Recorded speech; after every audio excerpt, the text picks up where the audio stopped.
Welcome, curious minds, to another deep dive. Glad to be here. This is the Olive Grove podcast, and today we're digging into a really fascinating bit of history, the Book of Judges, Chapter 1. That's right. Sometimes it's called The Failures of Men. Yeah, quite a title. It really gives us a deep look into this crucial time right after Joshua dies. You see how Israel starts to, well, kind of slide from God, leading them directly to more self-rule. Compromises start creeping in. So our mission today? Our mission, I think, is to pull out some key lessons here about leadership, about faith, and, what happens when we compromise. Stuff that's still really relevant. Absolutely. Okay, let's jump in. We're basically going to walk through the chapter verse by verse, more or less. Sounds good. So Judges 1, verse 1. Joshua's gone, and the people ask God, Adonai, hey, who should go up first to fight the Canaanites? And the text flags this as, a good thing. Right. They actually ask God first. That's how it's supposed to work. Exactly. Life in the Promised Land, it was meant to be God-led. He's with them, leading the way. It's kind of a picture for us, isn't it? Our life, this side of heaven, guided by the Spirit. Our promised land, so to speak. Yeah, as we're getting ready for what's next. It's about relying on that divine guidance. But then, verse 2 and 3, things get a bit complicated almost immediately. They do. God gives the clear answer. Judah, you go. I've handed the land over to him. Crystal clear. No ambiguity there. None. But what does Judah do? They immediately turn to their brother tribe, Simeon, and say, hey, come with us. Which, sounds okay. Teamwork, fellowship. You'd think so.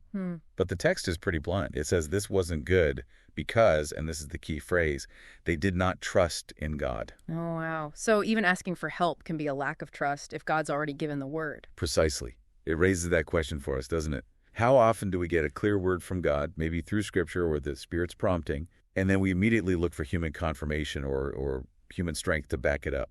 Oof. Christian fellowship is vital, of course, for encouragement, support.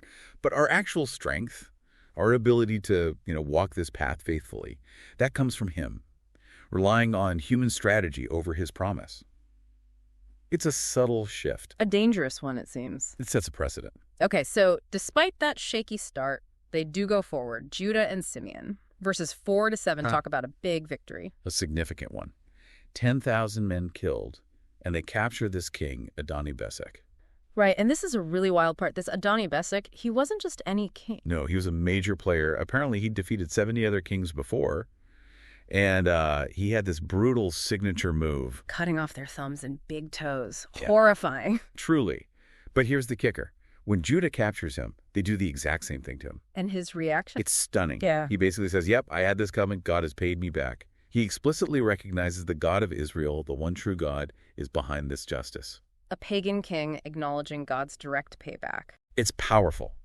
It shows that God's principles, his sense of justice, they operate universally. Even people outside the covenant could see it. You reap what you sow. That's a heavy point right at the start. Okay, moving on. Verses 8 to 10. Judah attacks Jerusalem. They capture it, fight hard, even set it on fire. Looks like another win. But there's a catch. The text says they conquered it, but they did not occupy the city. Right. They didn't hold the territory. It wouldn't be fully Israelite until, King David's time. Yep. Much later. So they win the battle, but don't secure the place. That seems incomplete. It's hugely significant. It foreshadows this theme running through the whole chapter. Partial obedience, half measures. And these always lead to problems down the road. It's not enough to just fight. You have to take possession of what God gives. Leaving the job half done.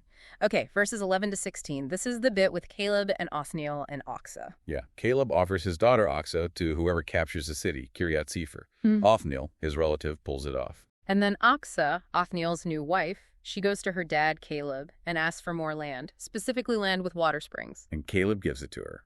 Seems generous, right? A father providing for his daughter. It does, but the commentary here calls this a failure of the leaders of Israel, specifically Caleb's failure. Why? Because, again, there's no mention of seeking God's guidance. It seems like a standard cultural practice, maybe a land deal or dowry arrangement.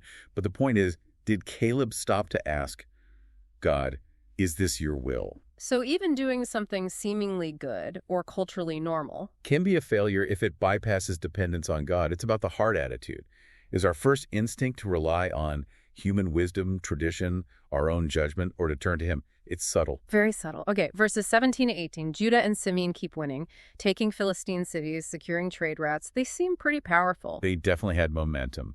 God was clearly blessing many of their efforts. But then verse 19, this feels like a real turning point. It says, Adonai was with Yehuda, Judah, and they took possession of the hill country. So far, so good. Right. God's presence, their success.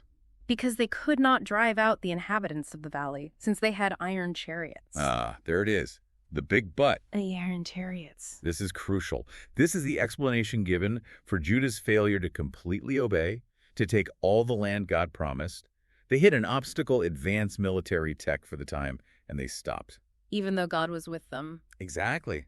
God was with them. They took the hills, but the chariots in the valley, that seemed too hard. They compromised. They settled. And the text calls this one of the main limitations of men as leaders, this willingness to compromise when things look tough. It really is. And think about the implications. For Israel, this compromise meant leaving pockets of resistance, sources of future conflict and temptation, right in their midst. For us, we face our own iron chariots, don't we? Yeah. Obstacles, challenges, things that seem too big, too entrenched. And do we trust God's promise even then, or do we pull back? Settle for less than he intended. It's about whether we let the perceived power of the obstacle outweigh the proven power of God. Heavy stuff. And it doesn't stop with Judah, does it? The chapter then gives us this parade of failures. It really does. It shows this wasn't just Judah, it was spreading. Verse 21, Benjamin fails to drive the Jebusites out of Jerusalem. There's Jerusalem again, still not fully secured. Reinforces that point. It's becoming a pattern, a systemic issue. Then, verses 22 to 26, the house of Joseph, Ephraim, and Manasseh, they attack Bethel. But notice how they do it. They use spies. Human strategy. The implication is they're trusting in the eyes of men, not God's wisdom. And God lets them win, sort of. They take the city. But they make a deal. Yeah. They spare one man and his family who showed them the way in. What does that guy do? He goes off and founds a new city called Luz, which was the old name for Bethel. He basically restarts the very Canaanite presence they were supposed to eliminate. So even when their human plan kind of worked, it still led to compromise. It raises that question again. Does success through human means, even if God allows it, equate to his perfect will? Or is it just him working despite our imperfect obedience? The list just keeps going. Verses 27-28, Manasseh fails to drive people out. Instead, Forced labor. They put the Canaanites to work. which the text calls a compromise they justified in their own minds. Sounds familiar. Doesn't it? And verse 29, Ephraim does the same. And there's a chilling note there.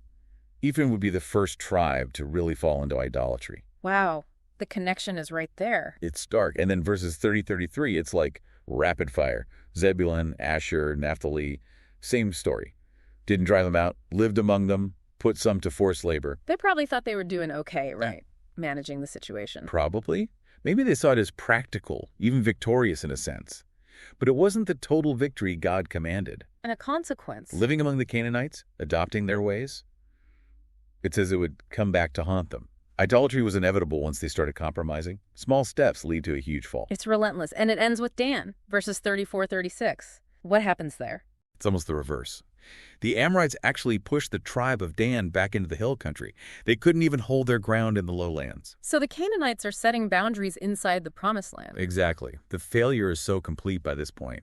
The enemy is dictating terms within the land God gave them. So what's the big takeaway from this whole chapter, this catalog of failures? I think it's that these compromises, these decisions to stop short, to rely on human strength or wisdom, to tolerate what God said to remove, they weren't small things. They had massive long-term consequences. Lasting consequences. Absolutely. The text even hints that the disputes over the land of Israel today have roots in these ancient failures to fully possess and obey.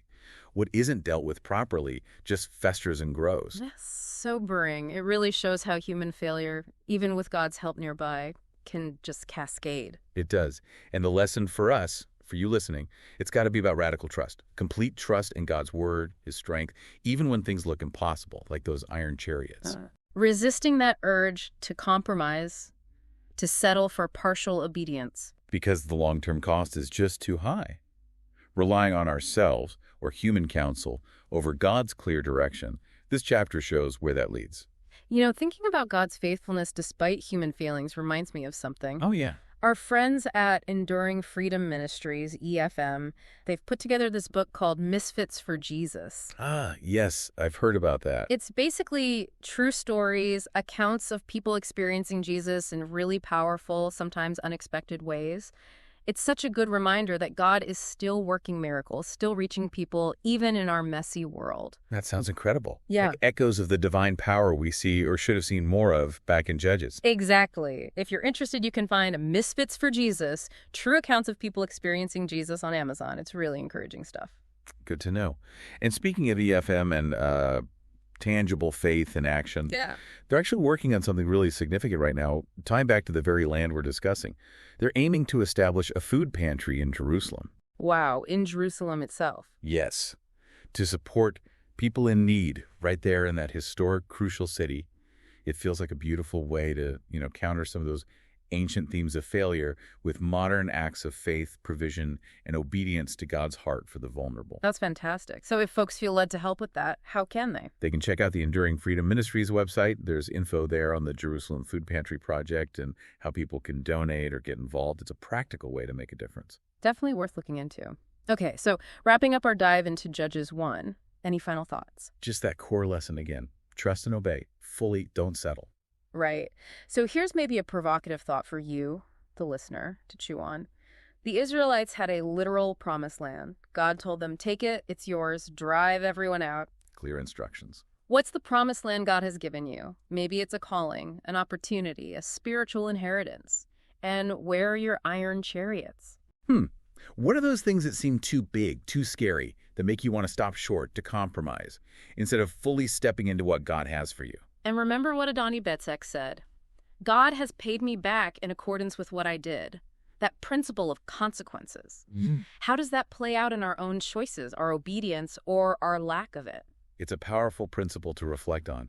May these stories really push us towards deeper trust and bolder action in faith. Thank you so much for joining us on this deep dive. We really hope exploring Judges 1 together has sparked some new insights for you. Absolutely. It's rich material. If you found this helpful, please subscribe to the Olive Grove podcast on YouTube so you don't miss our next deep dive. Keep seeking Him. Until next time, keep digging for knowledge.